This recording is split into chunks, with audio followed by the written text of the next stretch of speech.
C'était un privilège de se retrouver dans la maison du Seigneur.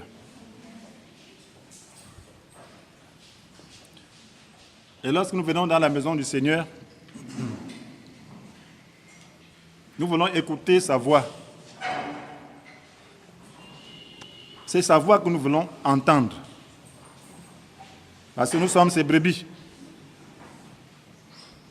Le Seigneur dit, mes brebis entendent ma voix et elles me suivent. Ils écoutent ma voix, elles écoutent ma voix et elles me suivent. Donc le défi, c'est que la voix du Seigneur s'exprime. Et je prie que ce matin, sa voix s'exprime. Au travers de son humble serviteur que voici, afin que les brebis puissent l'entendre et le suivre. Donc le Saint-Esprit se sert de moi pour vous communiquer la lumière dont nous avons tous besoin. Parce que la parole de Dieu, c'est la lumière. C'est comme la lampe dans la nuit sombre qui a besoin d'éclairer notre chemin pour que nous puissions passer en toute assurance. Voilà pourquoi l'enseignement n'est jamais beaucoup. L'enseignement, ce n'est pas juste une connaissance livresque. C'est la lumière qui est projetée, renouvelée, pour que nous puissions voir notre chemin, pour que nous puissions vivre à la conformité à la volonté de Dieu. Parce que si nous vivons selon la volonté de Dieu, nous serons heureux, nous serons bénis. Tout à l'heure, on a parlé de motivation. L'ordonnateur parle de motivation, c'est important, c'est la parole de Dieu qui nous permet d'avoir la bonne motivation dans tout ce que nous faisons. Ce matin, nous allons continuer à partager sur la vie de Christ en disant, dans la 5e partie, en parlant plus précisément de la grâce et de la vérité. Nous allons parler de la grâce et de la vérité. C'est toujours intéressant de savoir toujours quelle est la différence entre la loi et la grâce.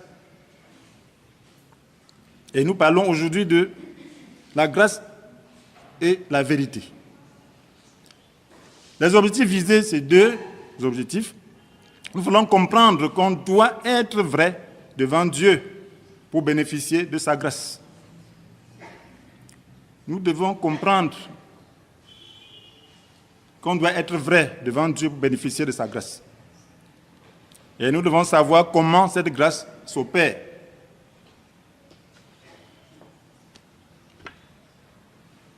Vous savez, l'apôtre Jean nous dit, dans Jean chapitre 1, verset 17, « En effet, si la loi nous a été donnée par Moïse, la grâce et la vérité sont venues par Jésus-Christ. »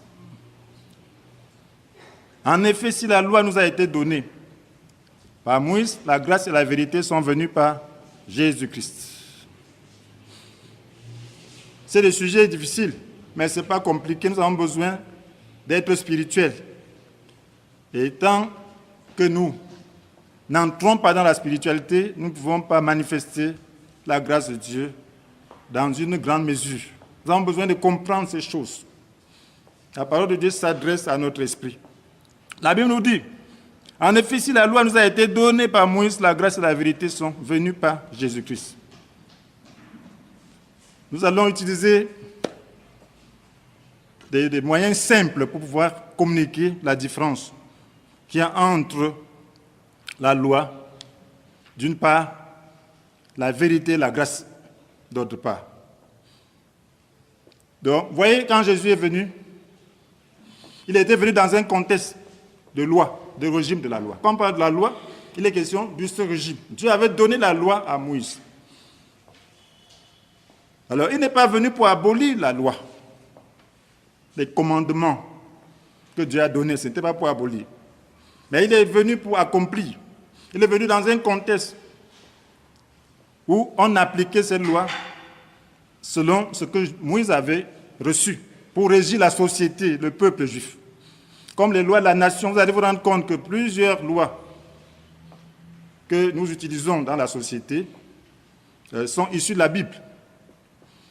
voyez, dans l'Ancienne Alliance, voyez, les 10 commandements sont donnés.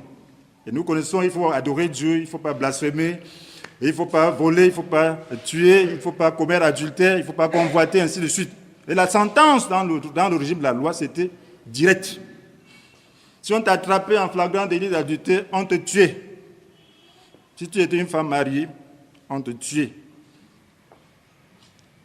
Si tu étais un homme qui commettait adultère avec une femme non mariée, tu étais forcé d'épouser cette femme. Donc voilà, la sentence était directe. Si on attrapait un voleur, il devait rendre soit le double, soit le quadruple, soit le centuple. Ça dépendait. Donc c'était direct. Si quelqu'un blasphémait, on le tuait, on le lapidait. Donc ce qui est intéressant, c'est que la sentence était exécutée par le peuple lui-même.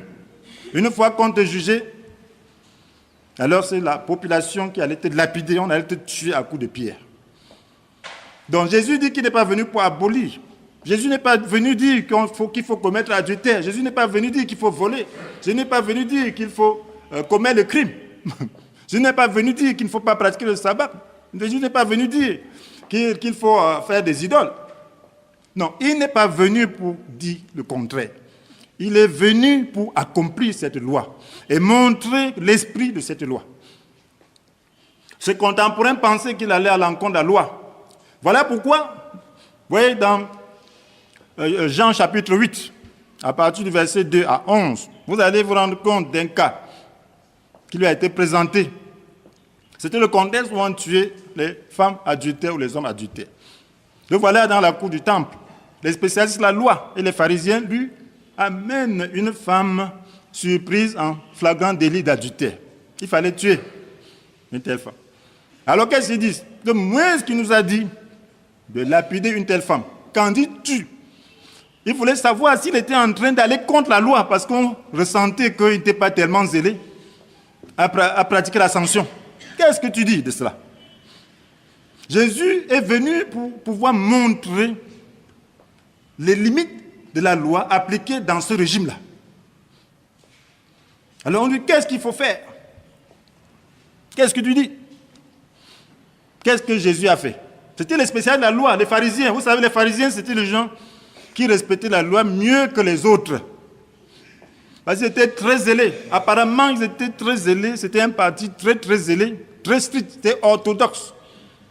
Ils croyaient en toute la Bible. Ils étaient très proches du royaume s'il faudrait regarder seulement l'exactitude de leurs connaissances. Ils en ajoutaient même beaucoup d'autres. Ils avaient 613 règles. Il y avait des traditions et beaucoup d'autres choses qui étaient bien. Parce que laver les mains avant de manger, c'est une bonne chose. Ainsi de suite. Donc maintenant, on lui amène une femme en flagrant délit d'adultère. Qu'est-ce que tu dois faire? Jésus. Qu'est-ce que Jésus a fait? Alors, à travers ceci, nous pouvons comprendre déjà la différence entre la loi et la vérité et la grâce. Jésus a dit simplement que celui d'entre vous qui n'a jamais péché, lui lance la première pierre. Vous êtes tous saints. Cette femme a péché, c'est bien. Que celui qui est saint, lui lance la première pierre. Donc si on ne vous a pas tué, c'est parce que vous êtes saint. Lancez la première pierre. Comme c'est la population qui devait exécuter cet ordre, voyez, Dieu est tellement sage. Qu'est-ce qui s'est passé? La Bible dit qu'ils sont esquivés, depuis le plus âgé jusqu'au plus petit. La conscience, Jésus a interpellé leur conscience. La loi a mené les gens à craindre les hommes, à se montrer juste devant les hommes. Le régime de la loi. C'est exactement comme la société actuelle. Alors s'il fallait traquer les gens, si c'est Dieu qui allait traquer les gens par rapport à la loi actuelle, c'est que peut-être 90% des Camerounais sont en prison. Si c'est Dieu, parce que Dieu voit tout, il voit tout ce qui se passe. C'est que beaucoup paient les amendes. Il y en a qui violent le feu lorsqu'ils ne voient pas la police. Oui. Est-ce que tu n'as jamais fait ça? Il y en a qui violent le feu. Il y en a qui violent le sens interdit. Lorsque personne ne peut les attraper. Ainsi de suite. Mais est-ce que tu as payé l'amende de cela? Il y en a qui commettent toutes sortes de choses que la loi interdit, qui devaient être même des prisonniers, même des condamnés à mort. Ils tuent, ils fuient, ils disparaissent, ils changent même d'acte. Tu vas faire comment? Tu vas l'attraper comment? Mais il est là, s'il voit qu'un criminel, il va l'attraper et le découper avec la machette. Mais lui-même est un criminel. Mais sur qui on n'a pas mis les mains. Donc voilà ce que faisait la loi. La loi, puisque la sentence était directe, on pouvait se cacher. Et c'est ce que ces pharisiens faisaient. Les pharisiens ne faisaient que faire les choses pour paraître. Mais Jésus est venu montrer la différence. La vérité, c'est quoi? La vérité, c'est que toutes ces personnes-là n'étaient pas justes. Aucun d'eux ne respectait la loi. La vérité, c'est que les gens qui exécutaient la sentence n'étaient pas eux-mêmes propres. Jésus est venu pour leur montrer que tous ont péché. Et c'est ce que la Bible déclare. Que tous ont péché. Dans Romains chapitre 3, verset 23, la Bible nous dit « Tous ont péché et sont privés de la glorieuse présence de Dieu. » Jésus l'a démontré que vous êtes tous des pécheurs. Et vous vous faites justicier des autres. C'est ça la vérité. La loi, ce n'est pas la vérité. La loi, la vérité, c'est quoi? C'est la conformité de ce qu'on dit avec ce qui est réellement, avec ce qu'on pense, avec ce qui est. C'est-à-dire l'adéquation entre ce que tu penses ou ce que tu dis avec la réalité. Ce que ces gens disaient n'était pas vrai. Ils disaient que cette femme est adultère, il faut la tuer. Ce n'était pas vrai en eux, puisque eux-mêmes étaient des adultères. S'il fallait tuer les adultères, eux-mêmes allaient être tués. Ils devaient être les premiers à être tués. Donc ce n'était pas vrai. La différence entre la loi et la vérité, c'est que la vérité touche la conscience. La vérité, c'est la vision de c'est le point de vue de Dieu. La vérité, c'est ce que Dieu voit, c'est ce qui vient de Dieu. La vérité est au-dessus des opinions. C'est ce que Dieu pense, au-dessus des opinions des hommes, au-dessus des conceptions des hommes. C'est ça la vérité. Et vous savez que la vérité, c'est Dieu qui la possède. Voilà pourquoi Jésus dit, je suis le chemin, la vérité et la vie. La vérité. Et Jésus vient de la part de Dieu. Il dit que c'est le Fils unique venant de la part de Dieu. C'est lui qui a vu les choses. C'est lui qui a vu Dieu. Donc ce qu'il dit est vrai. Ce qu'il dit sur Dieu est vrai. Ce qu'il dit concernant le programme de Dieu est vrai. C'est ça la vérité. Ce qu'il dit sur l'homme est vrai. Parce que Dieu voit les pensées. Il voit les cœurs. C'est ça la vérité. Ce que l'homme dit n'est pas toujours vrai. La vérité, ce n'est que lorsque tu reçois la lumière de Dieu. C'est lorsque tu as la lumière de Dieu que tu as la vérité. Ces gens ont reçu la vérité. Jésus a interpellé leur conscience. Il a jeté la lumière dans leur cœur. Ils ont commencé à voir leur propre état. Ils n'étaient pas dans la vérité. Ils étaient dans le mensonge. Jésus a montré la différence entre la loi et la vérité. Vous savez, la vérité est quelque chose de plus grand que nous. Voilà pourquoi lorsque nous venons à l'église, nous devons rechercher la vérité. Lorsque nous avons la vérité, nous avons la lumière.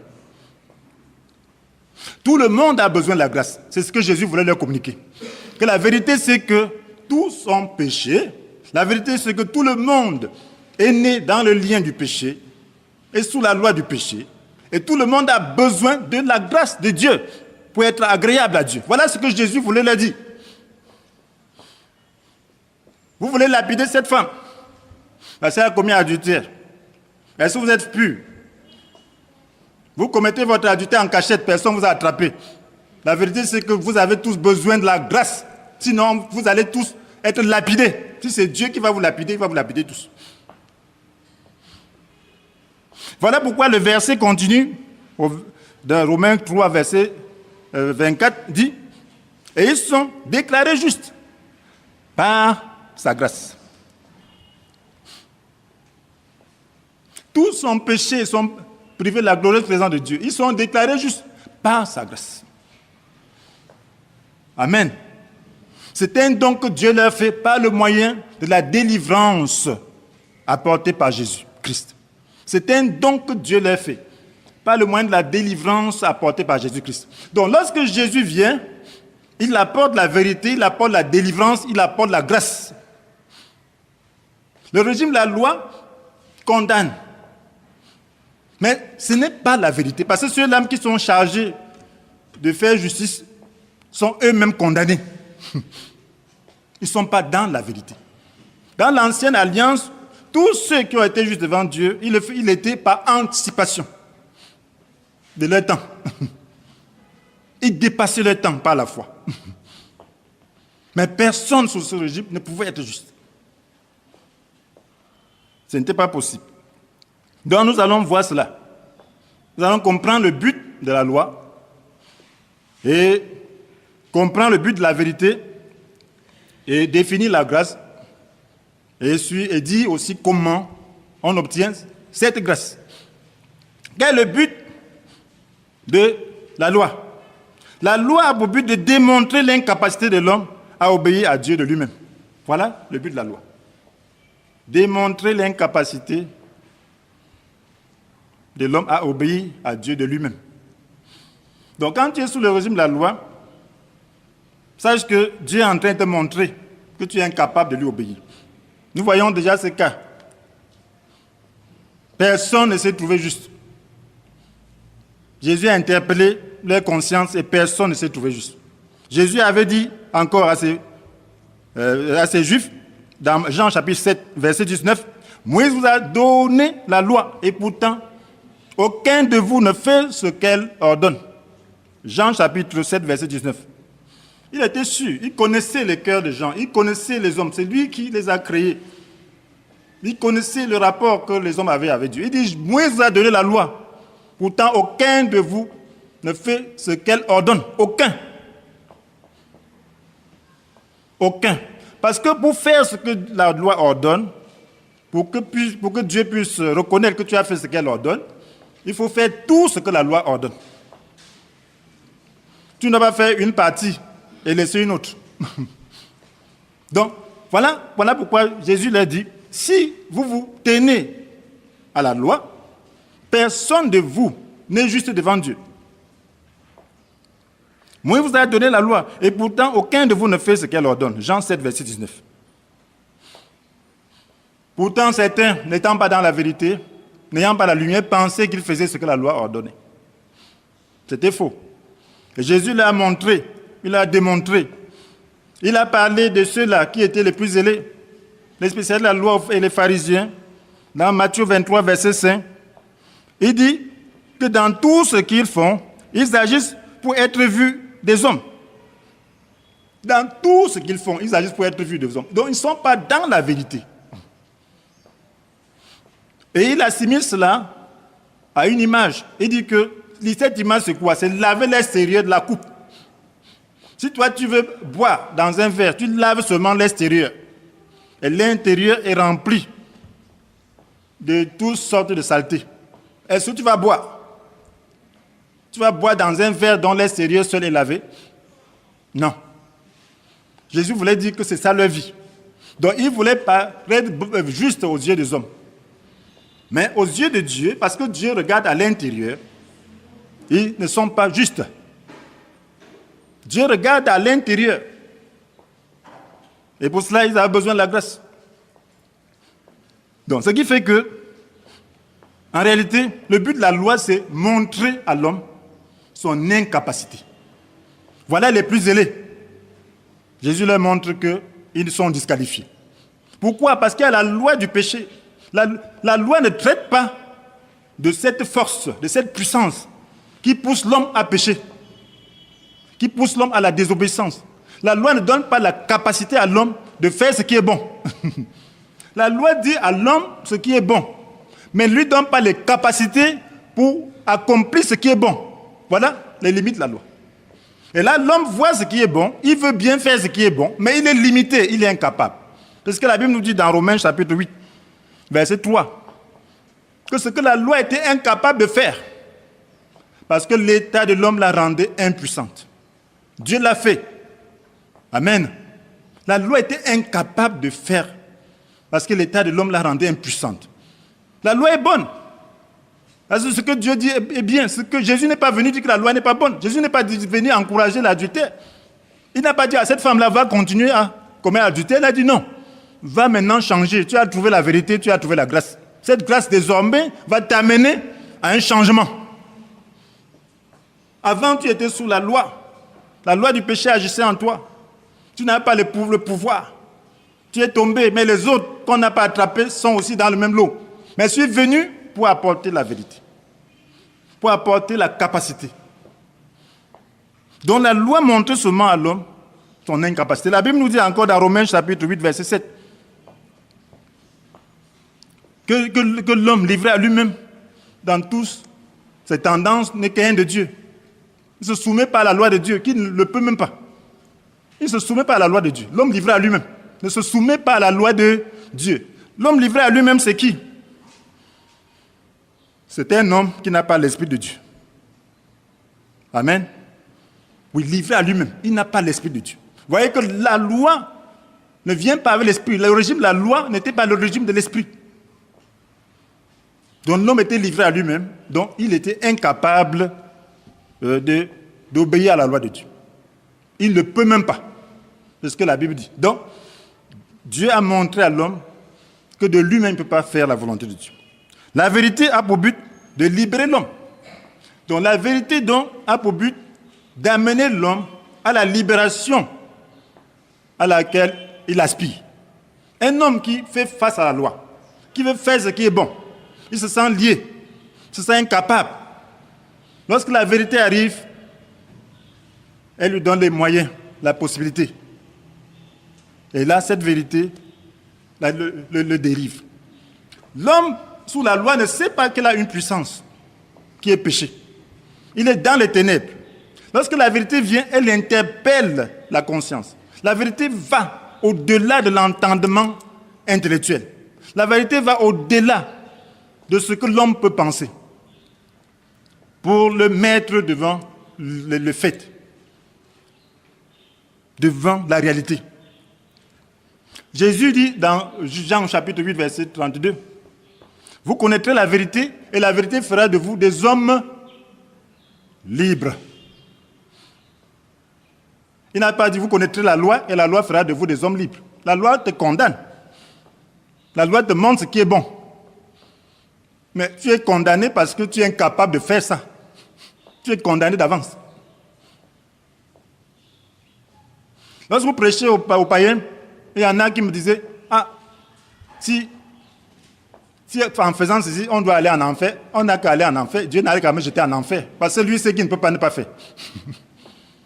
Oui, il sait qu'il est lié. Donc il dit, oh, on se prépare à aller en enfer, on va s'habituer.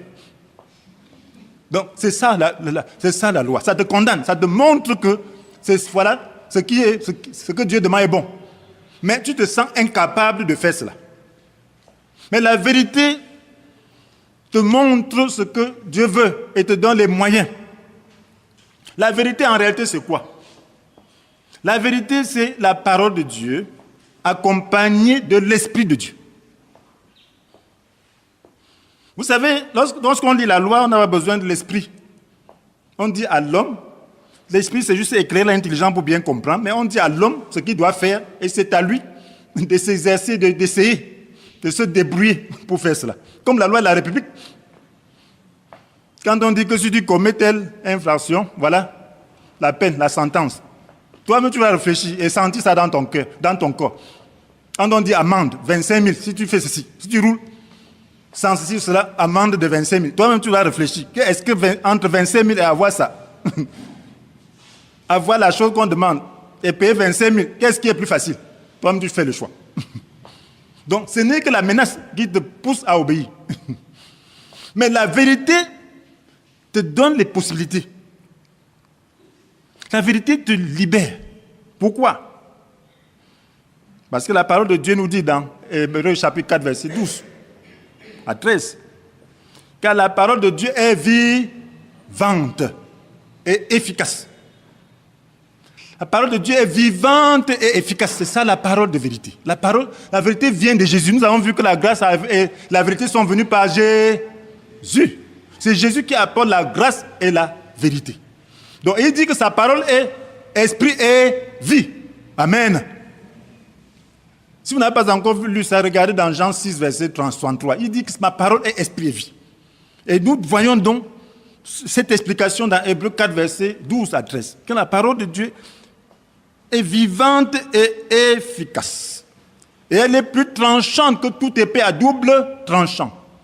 Et pénétrant jusqu'au plus profond de l'être. Ça pénètre. Ça ne reste pas seulement dans la tête. Ce n'est pas juste une connaissance intellectuelle.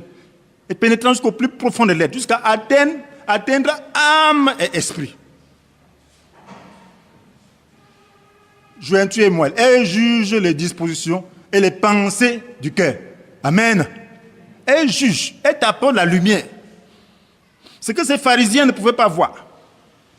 La parole de Dieu, la vérité a commencé à interpeller leur conscience pour qu'ils voient leur état.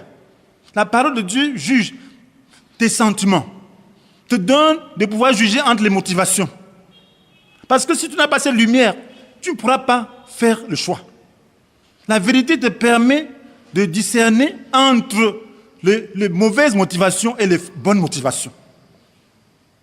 Atteindre âme-esprit. L'âme, c'est le domaine des passions, des tendances, des sentiments, de la volonté, des désirs.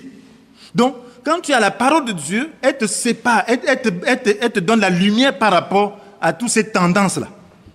Et maintenant, l'esprit, c'est là où il y a la perfection. C'est là où Dieu se trouve. C'est là où il y a la volonté de Dieu. En ce temps-là, tu peux maintenant discerner entre la volonté de Dieu et ta propre tendance et choisir. Si tu es éclairé parce que tu es dans la lumière, tu dis non, je choisis ceci. J'ai décidé de faire ce qui est bon. Dans cette situation, voici ce qui se passe à l'intérieur de moi. Donc un homme, un chrétien doit parvenir à cela. Nous sommes en train d'aller vers cela. Voilà pourquoi un chrétien doit être comme Dieu. Voilà pourquoi la Bible dit que l'homme spirituel juge de tout. Il n'est pas lui-même jugé par qui que ce soit. Parce qu'il agit dans la lumière. Il n'agit pas dans ses intérêts égoïstes. Il agit selon la vérité qui est en lui, que la parole, la lumière de Dieu lui apporte. Alors si tu agis comme ça, tu es juste devant Dieu, tu es pur devant Dieu. Tu peux te tenir devant les hommes, tu peux te tenir devant Dieu et tu seras justifié. Tu es juste devant les hommes et tu es juste devant Dieu. Donc c'est ce que la vérité fait. Voilà pourquoi la vérité est importante. La vérité, certains pensent qu'ils ont déjà trop appris. Quand tu penses que tu as déjà trop appris, c'est que tu n'as pas encore commencé à apprendre. Parce que la parole-là, ce n'est pas que tu connais déjà. Elle doit toujours entrer dans ton cœur pour donner la lumière, pour que cette lumière soit toujours présente. Le but de l'enseignement, ce n'est pas seulement de la connaissance. La connaissance générale, c'est pour être équilibré, pour avoir la conception générale. Mais nous avons besoin toujours de nous encourager. Nous avons besoin toujours que la lumière pénètre nos cœurs pour discerner, pour comprendre ce qui nous dérange déjà. Peut-être qu'il y a des choses cachées en nous. Et la lumière pénètre pour que nous puissions nous ajuster. C'est voilà le but de la vérité. Voilà le but de la parole de Dieu. Voilà pourquoi lorsque les gens n'écoutent plus la parole, esprit et vie, alors ils ont des problèmes. Ils seront dominés par les ténèbres. Ils auront des aspects de leur vie dominés par les ténèbres. Et la vérité est donnée donc par la révélation. Donc, qu'est-ce qu'elle continue de dire? Nulle créature n'échappe au regard de Dieu. Tout est à nu, à découvert aux yeux de celui à qui nous devons rendre compte. Nulle créature, cela veut dire que la vérité te met à nu. Les pharisiens n'étaient pas devant Dieu. Il dit, cette femme a commis adultère. Moïse dit de le tuer, de la lapider. Qu'est-ce que toi tu penses? Il dit, bon, Jésus leur donne la lumière. Et celui d'entre vous qui n'a jamais péché, lui lance la première pierre. Voilà la vérité qui entre dans leur cœur. Ils commencent à réfléchir. Que non, même là où je suis là, j'ai des rendez-vous là-bas. Ils commencent. Que là où je suis là, j'ai ceci, ça fait pas longtemps, il y a ceci. Non. il s'enfuit. Voilà la vérité. Mais la loi, c'est cette femme a commis adultère, comme la sentence, il faut qu'on l'attrape avant de faire la sentence. On va la tuer. Elle a commis adultère. Tu n'es pas dans la vérité. Parce que la lumière de Dieu, lorsqu'elle pénètre ton propre cœur, tu te rends compte que tu as un problème.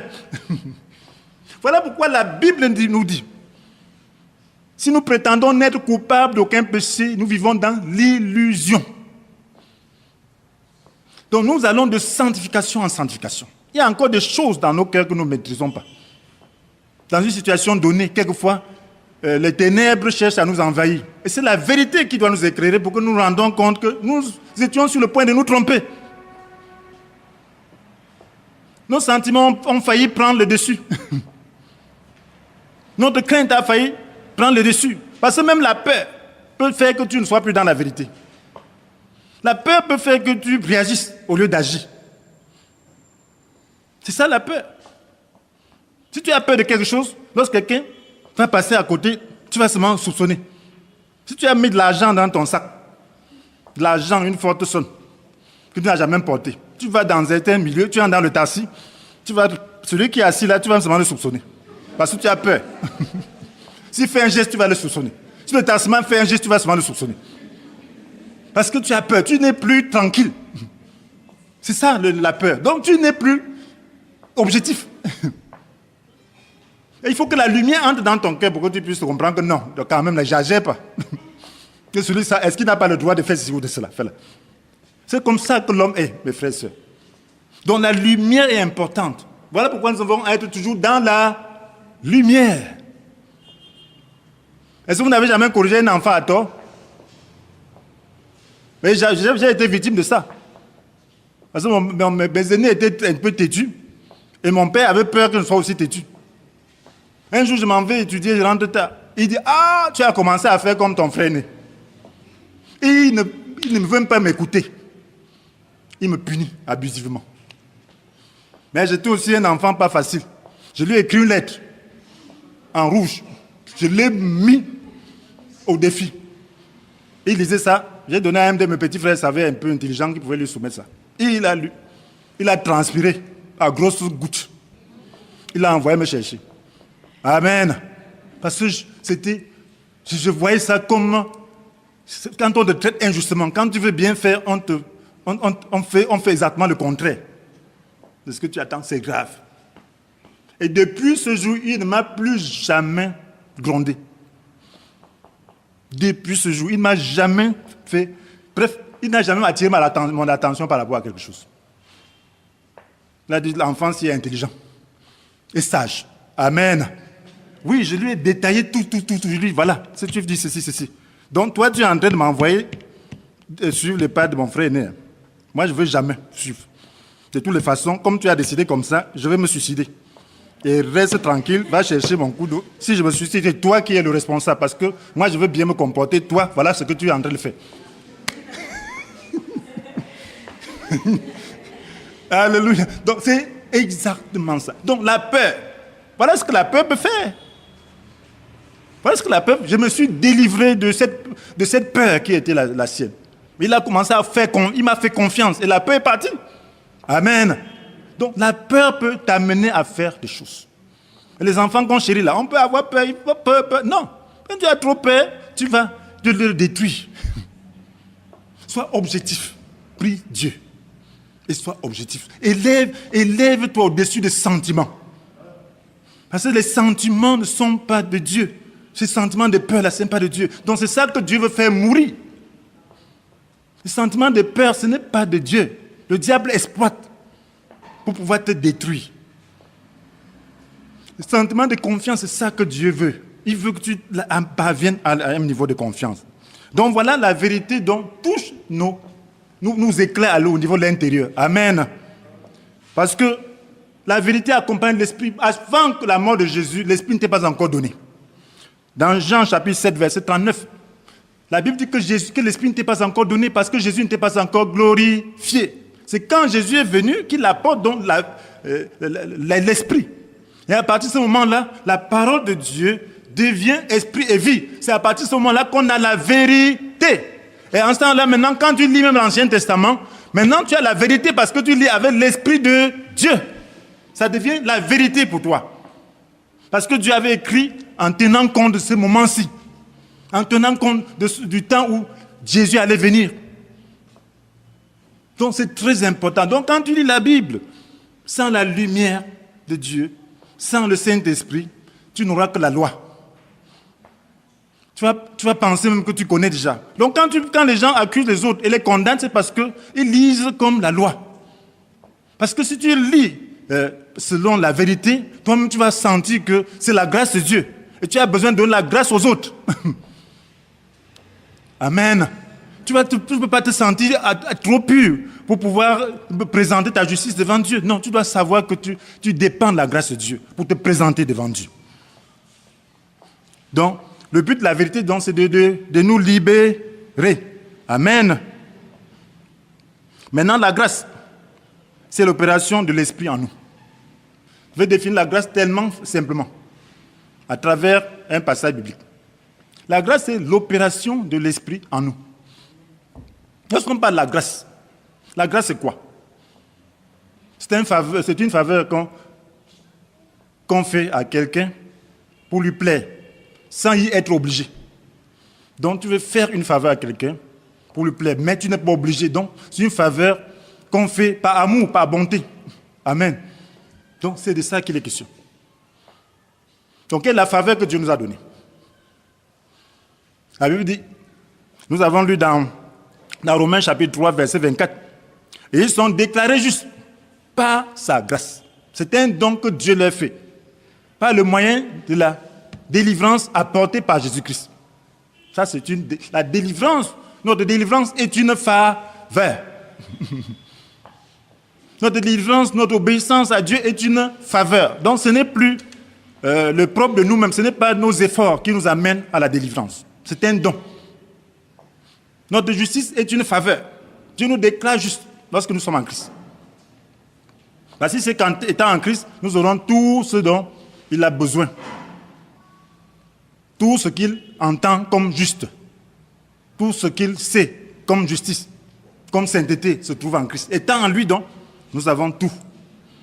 Dieu nous regarde saints. Parce que étant en lui, Dieu nous donne ses capacités. Christ nous donne ses capacités, il nous donne sa volonté, il nous donne sa sainteté. Amen. Donc, voilà la grâce, donc, lisons à partir de Romains chapitre 5, versets 20 et 21. Quant à la loi, elle est intervenue pour que le péché prolifère.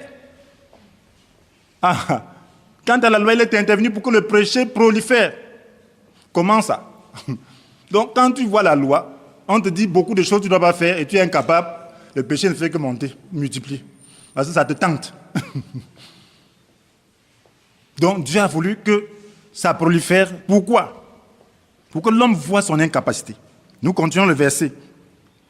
Mais là où le péché a proliféré, la grâce a surabondé. Donc, Jésus vient avec la grâce. Jésus vient quand l'homme est déjà dépité de lui-même. Quand l'homme est déjà très hypocrite, il sait qu'il ne peut rien. Là où le péché a proliféré, la grâce a surabondé. Pourquoi? Pour que, comme le péché a régné par la mort, de même la grâce règne par la justice pour nous conduire à la vie éternelle par Jésus-Christ notre Seigneur. Pour que, comme le péché a régné par la mort, le péché a régné par la mort. La Bible dit, tous sans péché sont privés de la glorieuse présence de Dieu. Ça, c'est la mort. L'homme qui pêche mourra. Le péché règne par la mort. Ça veut dire que le péché est une puissance qui s'exerce en toi pour te conduire à la désobéissance. C'est ça le péché. Donc, et comme tu es désobéissant, tu es mort, tu es séparé de Dieu. C'est ça la mort. Pour que de même, comme le péché a régné par la mort, de même la grâce règne par la justice. Donc la grâce fait quoi? La grâce est aussi une puissance qui règne. Donc qui s'exerce en toi pour t'amener à la justice. Là, c'est une grâce. C'est comme un moteur. Vous savez, le poids du véhicule, c'est lourd, non? Essayer de pousser un véhicule, c'est très difficile. Mais lorsqu'on met le moteur, on passe la vitesse, ça commence à aller seul. C'est ça la grâce. Donc ça règne. Ça règne sur le poids du moteur. Ça règne sur ses forces. ces forces de réaction, ces forces qui s'opposent à l'avancement. Ça règne. Donc c'est comme ça donc la grâce. Donc la grâce donc règne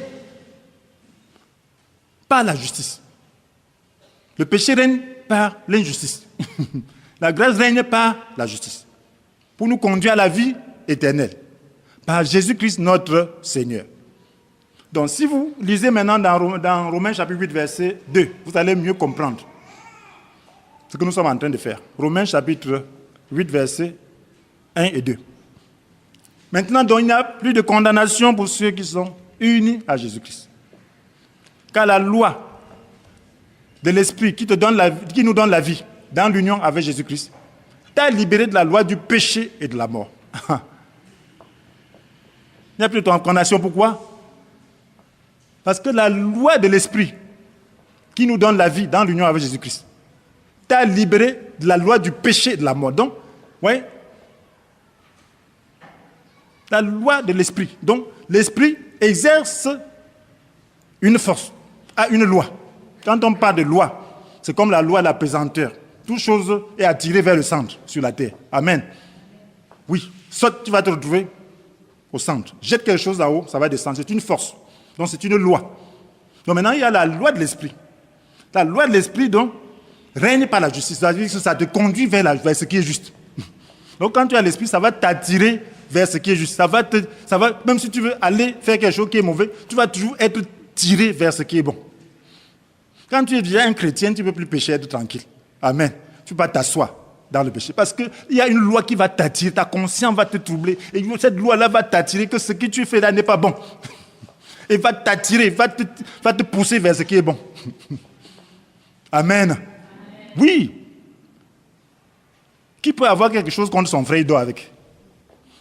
Moi, je ne peux pas dormir. Le sommeil va me quitter. Je ne peux pas. Je ne peux pas. Parce que cette loi-là ne pourra pas. Cette loi-là va me tirer vers ce qui est bon. Va me faire sortir de ce qui est mauvais. Donc, voilà pourquoi, donc, la grâce, la grâce, c'est l'opération de l'Esprit. Et c'est l'Esprit qui opère cela. Là où le péché a abondé, la grâce sera donné pour que, comme le péché a régné par la mort, de même la grâce règne par la justice. Donc, c'est une opération qui agit pour rendre juste. Donc, quand tu ne comprends pas ça, tu ne pourras pas être libéré. Donc, être libéré, c'est se soumettre simplement à la loi de l'Esprit. Donc, voilà, le plus grand besoin du chrétien, c'est d'être rempli du Saint-Esprit. Le plus grand besoin du chrétien, c'est qu'il laisse le Saint-Esprit prendre contrôle de ses émotions, prendre contrôle de ses sentiments, prendre contrôle de son intellect, prendre contrôle de tout son être. Et comme ça, il va discerner la volonté de Dieu. Comme ça, il va agir selon la volonté de Dieu. Il va réagir selon la volonté de Dieu. Il ne va pas réagir selon la chair. Il va réagir selon ses intérêts. Il va discerner, il va s'élever au-dessus de lui-même. Il va s'élever au-dessus de sa personnalité et agir selon la personnalité de Dieu. C'est possible. C'est à ça que Dieu nous appelle. Et l'Église n'a pas connu ça parce que l'Église n'a plus eu la vision. La plupart n'ont plus eu la vision de Dieu. Beaucoup font l'Église sans savoir où ils amènent les gens. Sans savoir où même ils vont. Et alors ils vont aller alors où? Nous, on va vers la spiritualité. Nous, on va vers la sainteté. Nous, on va vers l'attente de la gloire du Seigneur. Parce que si ce n'est pas ça, ça n'en vaut pas la peine. On va tourner en rond et devenir encore pire. Devenir pire. Parce que lorsque vous devenez chrétien et vous devenez charnel, alors là, le diable agit. C'est la véritable sorcellerie. Parce qu'il sait que vous avez une puissance. Et lorsque vous utilisez cette puissance-là pour faire plutôt ces choses, alors c'est grave. Vous vous détruisez les uns les autres. Donc voilà pourquoi, lorsqu'on monte, on doit faire attention de ne pas tomber. Parce que lorsqu'on tombe, on devient irrécupérable. Voilà pourquoi le diable est irrécupérable. Parce qu'il était dans la lumière. Lorsque le diable motive un chrétien qui est déjà monté, il a une âme terrible, redoutable, pour pouvoir détruire les autres. Donc voilà pourquoi nous devons faire attention et rester spirituel et veiller sur nous-mêmes. Et là, Dieu sanctionne avec rigueur. Voilà pourquoi on sanctionne les généraux avec rigueur. On sanctionne les personnes plus élevées avec rigueur. Voilà pourquoi Dieu sanctionne ses serviteurs avec rigueur. Parce qu'ils font une destruction massive. Donc quand tu dis que tu veux devenir spirituel, sois sérieux. Prends la porte, veille. Et les enseignements, ne commence pas à enseigner ces choses de ta tête. Ne commence pas à faire comme ta tête. Respecte ceux à qui Dieu a donné ce rôle. Et tu as ton rôle. Accepte les rôles des autres. Et tu vas être tranquille. Et tu vas avancer et devenir spirituel. Sinon, tu seras un sorcier sans le savoir. Parce que quand tu fais des prières charnelles, c'est une attaque que tu fais. Il y a des gens qui font des prières charnelles. Quand tu fais des prières charnelles, c'est une bombe que tu envoies pour détruire la volonté de Dieu. Oui. Les prières charnelles, c'est une attaque de sorcellerie. Je me souviens, une sœur était partie dans un truc qu'on appelle combat. Une sœur bien élevée, que j'ai respecté beaucoup, bien spirituelle. Elle avait des problèmes avec son mari. Le jour où on l'a amenée à faire des jeûnes, faire des combats. Le même jour, elle a jeûné, on a chassé l'esprit de son mari. Le même jour, son mari a pris des effets pour jeter dehors. Donc, elle était en train de prier pour son mari. Parce que ce type s'est senti tellement attaqué. Il a dit c'est la sorcellerie maintenant. Il a senti ça comme la sorcellerie. Or, quand c'est des vraies prières, ça apporte plutôt la paix. Et ça convainc, ça peut convaincre de péché. Et cette personne, dans sa conscience, sera libérée. Ne faites pas les prières de sorcellerie. Donc, faites des prières spirituelles. Ça veut dire mettez dans vos passions. Parce qu'il y a des gens qui prient dans leur passion. Dans une réaction. Le diable pique. Ils font des prières dans la passion. Ils pensent qu'ils sont en train de prier pour Dieu. Non. Il faut être calme. Et reçois la prière qui vient de Dieu. Et prie, quand c'est passionné, c'est Dieu lui-même qui te donne la passion. Et tu pries avec amour. Donc, frères et sœurs, la grâce, donc, c'est l'opération de l'Esprit. Et voyons comment recevoir donc la grâce de Dieu. Très important.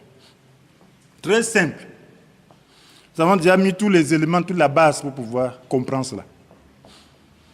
Vous voyez, Jésus n'est pas venu abolir la loi, mais la loi, c'est quoi? C'est œil pour œil, dent pour dent. Oui, ça se résume en cela. Mon frère, dans l'ancienne alliance, si tu donnais un coup à quelqu'un pour rien, tu lui pochais l'œil. On t'a attrapé, on t'a taché et on te pochait aussi l'œil. Si tu coupais la main de quelqu'un, expressément, on t'attrapait, on te coupait la main. Si tu coupais le pied de quelqu'un, on t'attrapait, on coupait ton pied. Donc, pour qu'en agissant, tu réfléchisses bien. Et si tu tuais quelqu'un, ne t'en fais pas, on allait te tuer. Donc ça, c'est œil pour œil, dent pour dent. Mais on avait des clauses que si par inadvertance, quelque chose arrivait, tu pouvais fuir pour aller dans une ville de refuge, pour te cacher. Parce que de toutes les façons, si on t'attrapait, on allait te tuer. On allait juger, voir que non. C'est juste un accident. Là, il faut que tu fuis. Avant que les vengeurs de sang ne t'attrapent. Donc voilà, maintenant, la nouvelle alliance, c'est quoi? Toi-même qui faisais ça.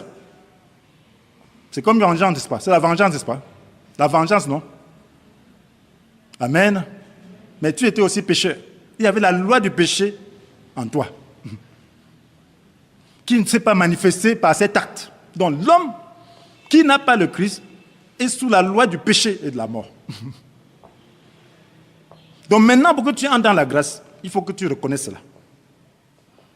Il faut que tu reconnaisses que tu n'es pas aussi juste que tu penses.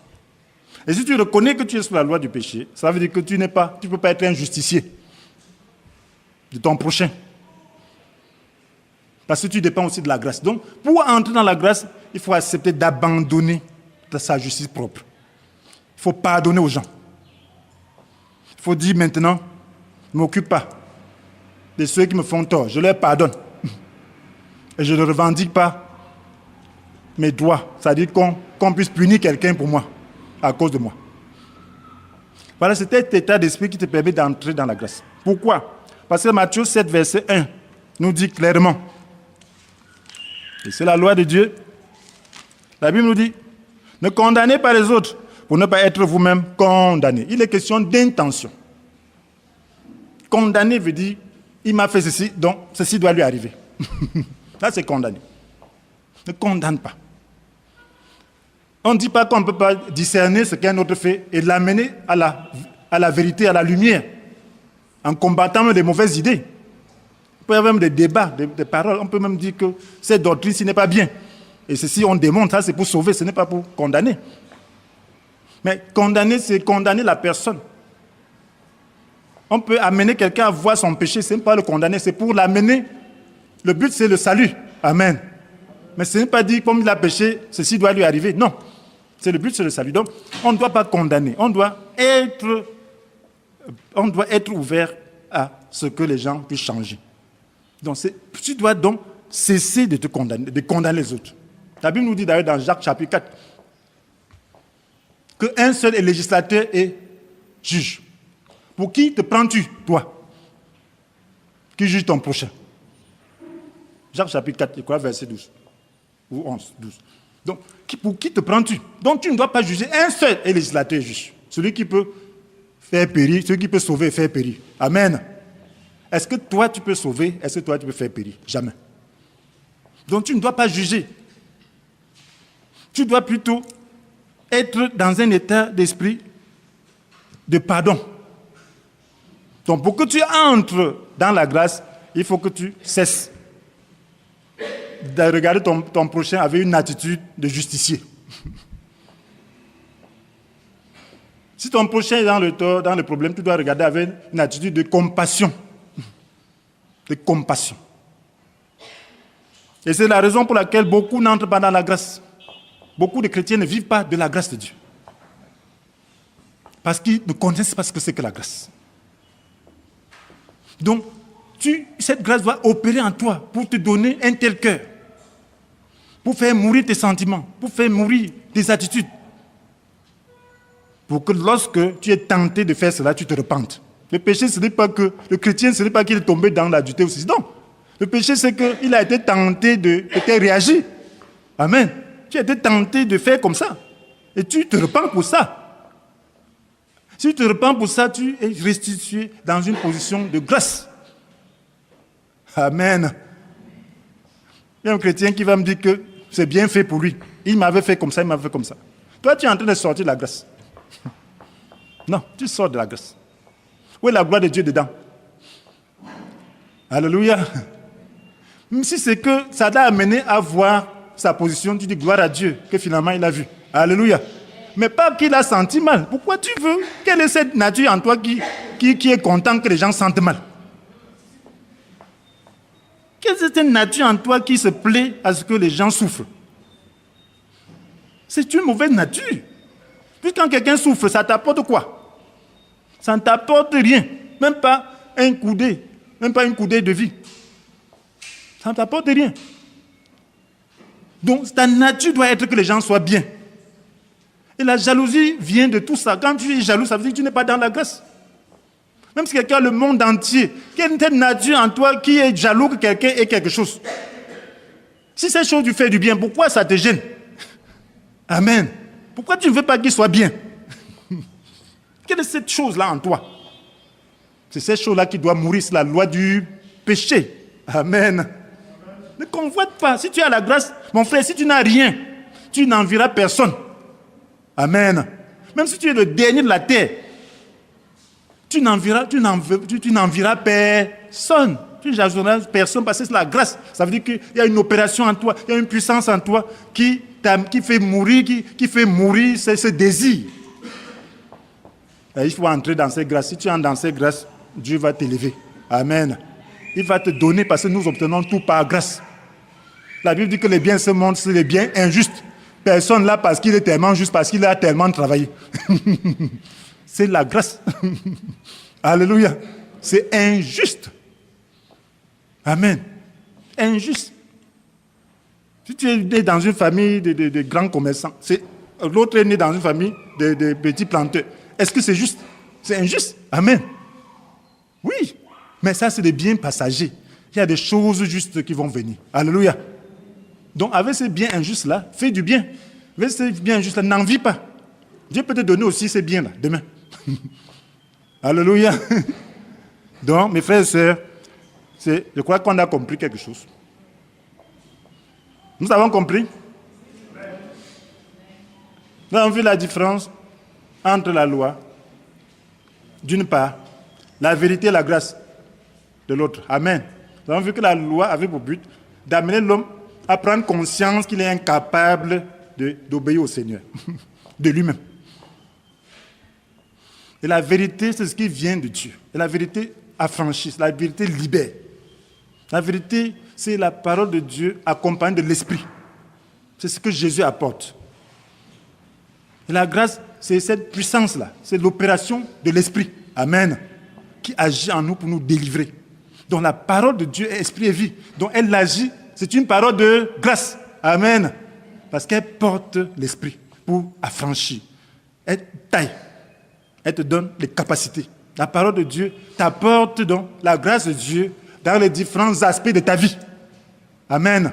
Parce que quand la lumière brille dans un aspect de ta vie intérieure, une tendance, alors l'Esprit de Dieu t'aide à faire mourir cet aspect. Amen.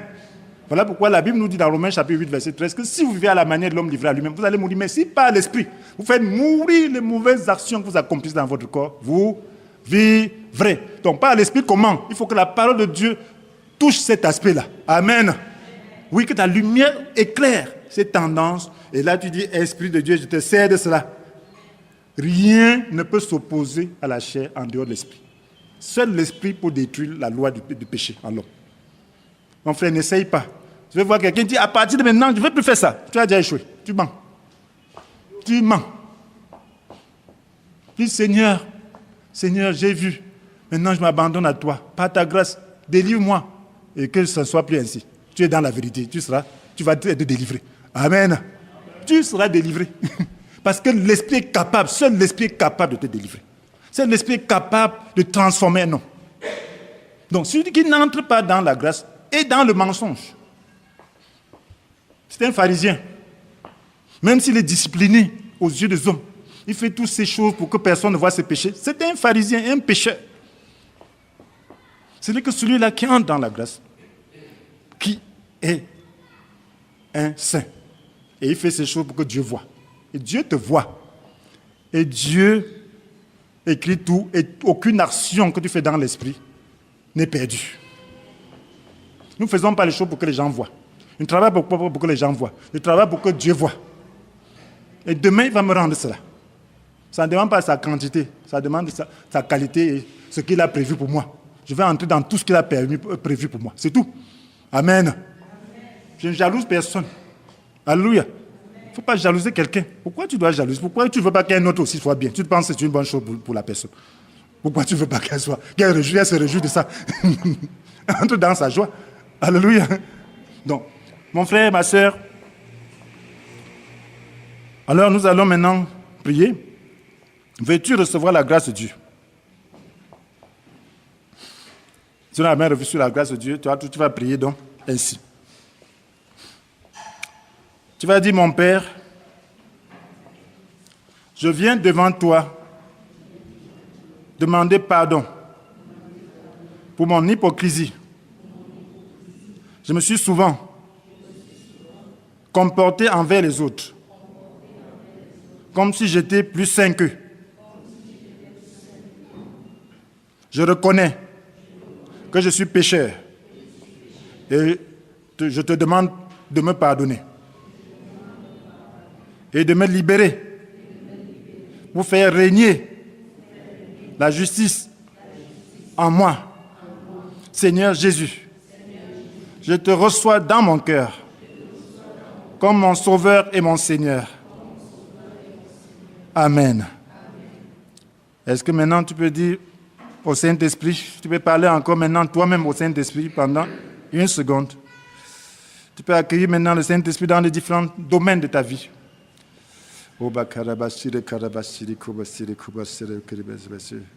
Tu connais quelle est la loi qui agit en toi? La parole de Dieu est sortie. Maintenant, demande au Saint-Esprit de t'affranchir, de te libérer de toutes ces tendances en toi. Ô Saint-Esprit, œuvre en moi. Œuvre en moi. Ô Saint-Esprit, toi seul est ma vie. Toi seul peux m'affranchir, toi seul peux me rendre capable. Oh, je te reçois. Règne en moi. Oh, Rachad, règne en moi. Règne en moi.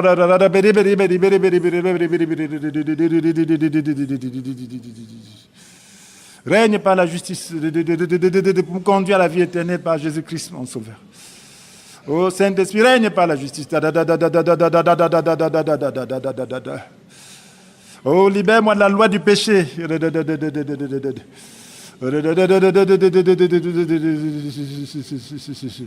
Libère-moi de la loi du péché et la mort. Libère.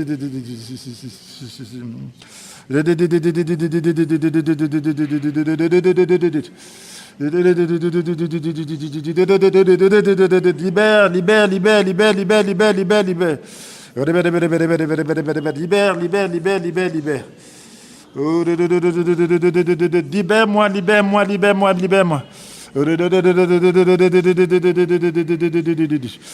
Merci Saint-Esprit. Merci Saint-Esprit. Oh Saint-Esprit, merci.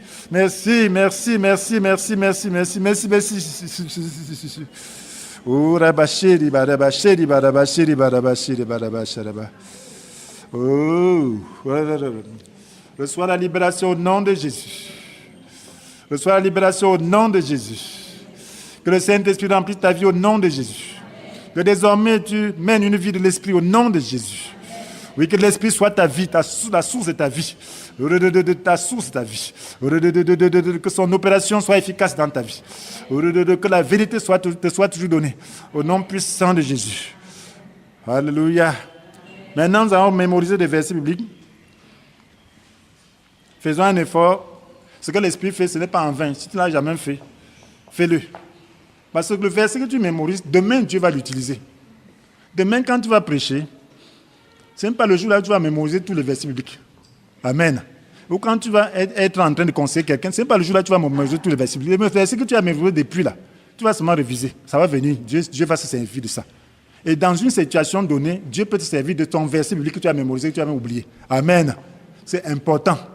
Donc, mémorisez ceci. Romains 3, versets 23 à 24. Romains 3, versets 23 à 24. Romains 3, versets 23 à 24. Romains 8, versets 1 et 2. Romains 8, versets 1 et 2. Romains 8, versets 1 et 2. Jean 1, verset 17. Jean 1, verset 17. Jean 1, verset 17. Jean 8, verset 32. Jean 8, verset 32. Seigneur bénisse.